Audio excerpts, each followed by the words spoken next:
Smartphone হল যোগাযোগের অন্যতম মাধ্যম।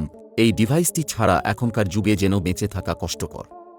পৃথিবীর সব দেশে ফোন ব্যবহারকারীর সংখ্যা সমান নয়। কোনো দেশে ফোন ব্যবহারের হার বেশি, আবার কোনো দেশে তা কম।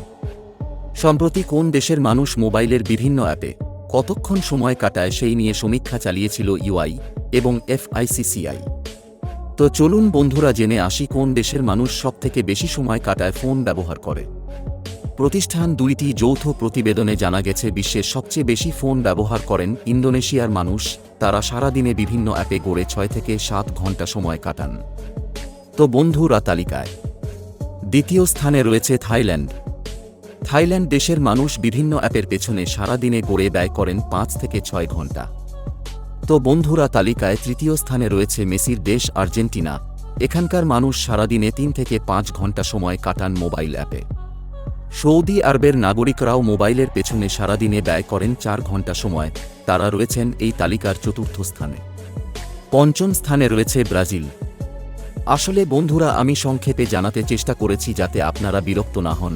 তো বন্ধুরা ভিডিওটি ভালো লাগলে প্লিজ একটি লাইক দিন, আর চ্যানেল এ নতুন হলে সাবস্ক্রাইব করুন। ধন্যবাদ।